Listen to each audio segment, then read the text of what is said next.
ఇవాళ మన స్టూడియోలో ప్రముఖ ఆధ్యాత్మికవేత్త, ఆస్ట్రాలజర్, బ్రహ్మశ్రీ శ్రీ సుభాష్ శర్మ గారు మనతో ఉన్నారు. గురువుగారితో మాట్లాడదాం. గురుగారు నమస్కారం. శ్రీమాత్రే నమః. గురుగారు, ఫిబ్రవరి మాసంలో సింహరాశి వారి పరిస్థితి ఎలా ఉండబోతుంది? ఎలాంటి గ్రహస్థితి ఎలా ఉంది? ఎలాంటి రెమెడీస్ చేసుకుంటే బాగుంటుందంటారు? ముందుగా సింహరాశి వారికి జాతకరీత్యా చూసుకుంటే కనుక ఇప్పుడున్నటువంటి పరిస్థితుల్లో ఫిబ్రవరి మాసం అనేటటువంటిది వాళ్ళకు కాస్త ఇబ్బందికరంగా ఉంటుంది అని చెప్పుకోవచ్చు. ఎందుకంటే వాళ్లకు ఈ మాసంలో కనుక చూసుకుంటే దశమ స్థానంలో గురు సంచారము, అలాగే సప్తమ స్థానంలో శని సంచారము, అలాగే సింహరాశికి అధిపతి అయినటువంటి రవి ఈ యొక్క మకర రాశిలో సంచరించడం, సింహరాశికి అధిపతి అయినటువంటి రవి మకర రాశిలో బుధుడితో సంచారం చేయడము, అలాగే ఈ యొక్క జాతకులకు 10వ స్థానంలో గురు సంచారం అనేటటువంటిది కూడా కాస్త ఇబ్బందులనే కలిగిస్తుంది. అంటే ఎలా ఉంటుంది అంటే కనుక అదృష్ట యోగం అనేటటువంటిది చాలా తక్కువగా ఉంటుంది.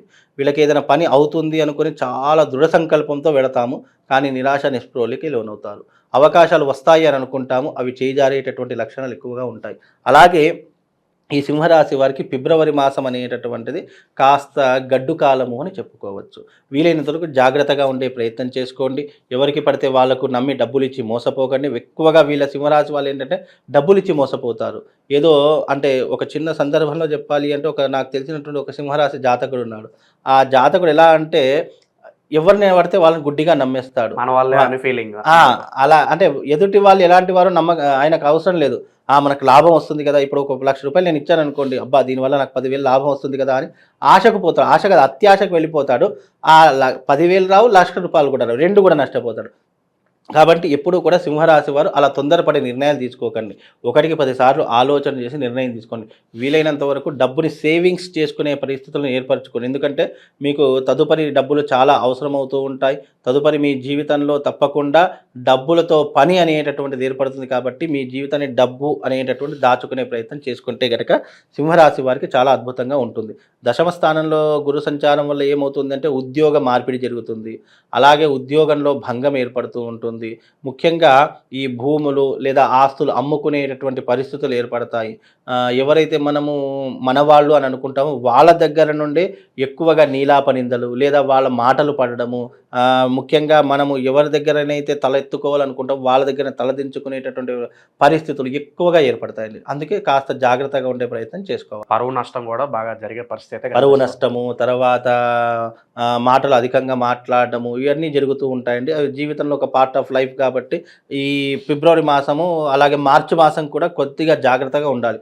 ఆఫ్టర్ మార్చ్ అయిపోయింది అని అనుకుంటే వీళ్ళ జీవితం చాలా రాజయోగం అనుభవించేటటువంటి అవకాశం వీళ్ళ జీవితంలో ఏర్పడుతుందండి. గురుగారు, వైవాహిక జీవితం అలాగే సంతానం కోసం ఎదురు చూస్తూ ఉంటారు, అటువంటి వారికి ఎలా ఉండబోతుంది గురుగారు? వివాహం కోసం ఎవరైతే ప్రయత్నం చేస్తున్నారో వాళ్లకు మే తర్వాత వివాహ యోగం కుదిరేటటువంటి అవకాశం ఉంటుంది.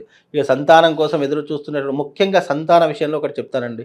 ఎవరికైతే సంతానపరంగా ఇబ్బందులు ఉన్నాయి, పెళ్ళి చాలా సంవత్సరాలు అయిపోయింది, సంతానం కావట్లేదు అంటే ఫస్ట్ సజెషన్ డాక్టర్ సజెషన్. ఎందుకంటే మన బాడీలో డిఫెక్ట్ పెట్టుకొని మన శరీరంలో ఏదైనా అవకతవకలు ఉన్నాయి, మన శరీరంలోనే ప్రాబ్లం ఉంది అనుకుంటే మనం ఏం చేసినా సంతానం కాదు. మనం ఆరోగ్యపరంగా హెల్త్ పరంగా అన్ని రకాలుగా స్ట్రాంగ్ ఉన్నాము, మనకి ఎలాంటి ప్రాబ్లమ్స్ లేవు అని అనుకున్నప్పుడు అప్పుడు జాతక విషయానికి రావాలి. ఎందుకంటే జాతకం రెండింటి మీద ఆధారపడి ఉంటుంది. మనం పర్ఫెక్ట్గా ఉండి మనకి ఏదైనా ఆటంకాలు వస్తున్నాయి అన్నప్పుడు మనం జాతకాన్ని నమ్ముకోవాలి.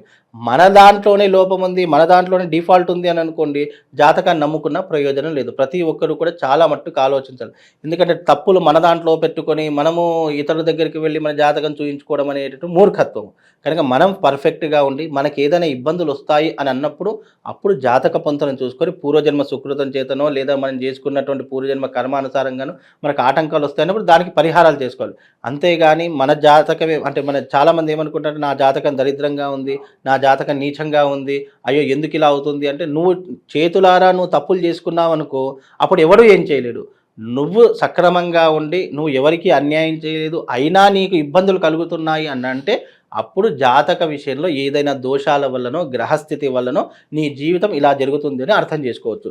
కానీ చాలామంది ఏమనుకుంటారు అని అంటే మనం తప్పులు చేస్తాము, అది దేవుడి మీద నెట్టేస్తాము, ఆ తర్వాత జాతకం చూయించుకుంటాము, ఆ తర్వాత అయ్యో ఇలారా జరిగింది అని చెప్పి అప్పుడు ఇబ్బందులు పడుతున్నాం. కాబట్టి ఎప్పటికైనా సంతానం విషయంలో కూడా అదే ఫార్ములా పాటించాలి. ఫస్ట్ డాక్టర్ చెకప్, ఆ తర్వాత వచ్చేసి జాతక పరిశీలన చేసుకోవాలి. డాక్టర్ దగ్గర క్లీన్ సర్టిఫికేట్ వచ్చింది, భార్యాభర్తలకు ఎలాంటి ఇబ్బందులు లేవు అని అనుకుంటే అప్పుడు జాతకంలో ముఖ్యంగా సంతానం కలగకపోవడానికి కాలసర్ప దోషము, కుజ దోషము, అలాగే ఆశ్లేష నక్షత్రంలో పుడితే కనుక ముఖ్యంగా సంతానం ఆలస్యం కావడం కానీ, లేదా సంతానం నష్టపోవడం కానీ, లేదంటే గర్భస్థ శిశువు పిండము కడుపులోనే చనిపోవడం కానీ, ఇలాంటివి ఎక్కువ అంటే మిస్క్యారీ కావడం కానీ ఇలాంటివి జరుగుతూ ఉంటాయి. కాబట్టి కొద్దిగా జాగ్రత్తగా ఉండేటటువంటి పరిస్థితులు ఏర్పరచుకోండి. ఆకస్మిక ధనలాభం కావచ్చు, గృహయోగం కావచ్చు, ఇలాంటివి ఏమన్నా కనిపిస్తున్నాయి గురుగారు? ప్రస్తుత కాలంలో అయితే సింహరాశి వారికి గృహయోగము, ఆకస్మిక ధనం ఏమీ లేదు. ఎక్కడ తీసిన గొంగడి అక్కడే ఉంటుంది. అంత చెప్పుకోదగ్గటువంటి హై పొజిషన్ అయితే ఏమీ కనిపించడం లేదు. వీలైనంత వరకు వీళ్ళకేంటి అంటే గనక ప్రస్తుత జీవితం గడుస్తుంది అంటే ఒక మోస్తాదులో గడుస్తుంది తప్ప చెప్పుకోదగ్గటువంటి అంశాలు లేదు. ఇంకోటి ఏంటి అంటే వీళ్ళకు ముఖ్యంగా సప్తమ స్థానంలో శని సంచారం వల్ల వైవాహిక జీవితంలో ఇబ్బందులు వస్తాయి. అంటే భార్యతో కానీ, భర్తతో అంటే భర్తకు భార్యతో కానీ, భర్తకు భార్య భర్తతో కానీ ఇబ్బందులు పడేటటువంటి అవకాశం, గొడవలు ఏర్పడుకునే అవకాశము, లేదు అంటే పుట్టింటికి వెళ్ళిపోయేటటువంటి అవకాశం, విడాకుల వరకు దారి తీసేటటువంటి అవకాశము, లేదా ఒకే ఇంట్లో ఉండి విపరీతంగా గొడవలు పడేటటువంటి పరిస్థితులు సప్తమ శని ద్వారా కలుగుతాయి. కనుక కొంచెం జాగ్రత్తగా ఉండేటటువంటి అవకాశాన్ని వీళ్ళు ఏర్పరచుకుంటే అన్ని రకాలుగా బాగుంటుందండి. ప్రేమికులకు ఏదైనా శుభవార్త ఉందా గురుగారు? ఎవరైతే ప్రేమ వివాహాలు చేసుకోవాలి అని అనుకుంటున్నారో వాళ్ళకి ఏదైనా శుభవార్త ఉందా? ఏం శుభవార్త లేదు ప్రేమికులకు. వాళ్ళకి ఆ ప్రేమ విఫలమయ్యేటటువంటి అవకాశం తప్ప సఫలీకృతం అయ్యే అవకాశము ఈ జాతకులకు, అంటే ఈ యొక్క సింహరాశి జాతకులకు కనిపించదు. వాళ్ళు జీవితంలో ప్రేమించడం పక్కన పెడితే వాళ్ళని సరిగ్గా చూసుకుంటే చాలు అనుకునేటువంటి ఆలోచనలు ఉంటారు. కాబట్టి సింహరాశి వారికి ఆల్మోస్ట్ ప్రేమ విఫలమే అవుతుంది. వాళ్ళకి పెద్దలు కుదిరించినటువంటి పెళ్ళిళ్ళే ఎక్కువగా జరిగేటటువంటి అవకాశం ఉంటుంది తప్ప ప్రేమ పెళ్ళిళ్ళు జరిగే అవకాశం చాలా తక్కువ శాతంలో ఉంటుందండి. గురుగారు, ఇంకా మెరుగైన ఫలితాలు పొందడానికి సింహరాశి వారికి మంచి రెమెడీస్ ఏదన్నా ఉంటే తెలియజేయండి గురుగారు. సింహరాశి వారికి మంచి రెమెడీ అంటే కనుక సింహరాశి వారు అమ్మవారి భక్తులు ఎక్కువగా ఉంటారు. కనుక అమ్మవారి యొక్క ఆరాధన చేసుకోవడము, దుర్గాదేవి ఆరాధన చేసుకోవడం, ప్రతి శుక్రవారం ఉపవాస దీక్షను చేసుకోవడం, అమ్మవారికి సంబంధించినటువంటి ఓం దుమ్ దుర్గాయై నమః అనేటటువంటి నామస్మరణ ప్రతిరోజు మనసులో ఖాళీగా ఉన్నటువంటి ప్రతిసారి నువ్వు మనసులో దుమ్ దుర్గాయ నమః, దుమ్ దుర్గాయ నమః అనుకునేటటువంటి నామాన్ని నువ్వు ఎక్కువగా పఠనం చేసుకుంటే చాలా అద్భుతంగా ఉంటుంది. అందులోనూ ఇప్పుడు వసంత పంచమి వస్తుంది కాబట్టి వీలైతే వీరు అందరూ అమ్మవారి భక్తులు ఎక్కువగా ఉంటారు. కాబట్టి ఇంకోటి, ఈ సింహరాశి వారు ఎక్కువగా ఈ రాజకీయ రంగంలో ఎక్కువగా తిరిగేటటువంటి అవకాశాలు ఉంటాయి. అలాగే వీళ్ళకు మంచి మంచి వ్యాపారాలు చేస్తూ ఉంటారు. కాబట్టి ఎవరైతే సింహరాశి వారు ఉన్నారో వాళ్ళందరూ కూడా ఈ వసంత పంచమి రోజున రాజశ్యామల యాగానికి రండి. రాజశ్యామల యాగంలో పాల్గొనండి. తప్పకుండా ఆ అమ్మవారి యొక్క అనుగ్రహం వల్ల వాళ్ళకు శుభము లాభం రెండు కూడా కలుగుతాయండి. ముఖ్యంగా ప్రతి రాశుల వారికి ఏంటి అంటే గనక చాలా మట్టుకు ఇప్పుడు వచ్చినటువంటిది మహాకుంభమేళ. 144 సంవత్సరాల తర్వాత వచ్చినటువంటి మహాకుంభమేళ. ప్రతి ఒక్క రాశి వారు తప్పకుండా మీ యొక్క జన్మ జాతకం ఎలాగైనా ఉండండి, నీచంగా ఉండని, అదృష్టయోగంగా ఉండండి, ఎలా ఉన్నా సరే మీరు ఈ సంవత్సరం చేయవలసింది ఏంటి అంటే కుంభమేళ జరుగుతుంది ప్రయాగరాజ్లో. అక్కడ సంగమ తీరం ఉంటుంది. ఆ సంగమ తీరంలో ప్రతి ఒక్కరూ కూడా గంగా స్నాన విధిని ఆచరణ చేసుకోండి. ఎందుకంటే ఇది చాలా అరుదైనటువంటి రోజులు. ఈ రాబోయేటటువంటి 46 రోజులు, ఇది భోగి రోజున ప్రారంభమై మహాశివరాత్రి రోజు ముగుస్తుంది. దీనికి మొదటి 12 రోజులు చాలా అద్భుతమైనటువంటి కీలకమైనటువంటి రోజులు. భోగి రోజున చేసుకునేటటువంటిది పుష్య స్నానం అని చెప్తూ ఉంటారు.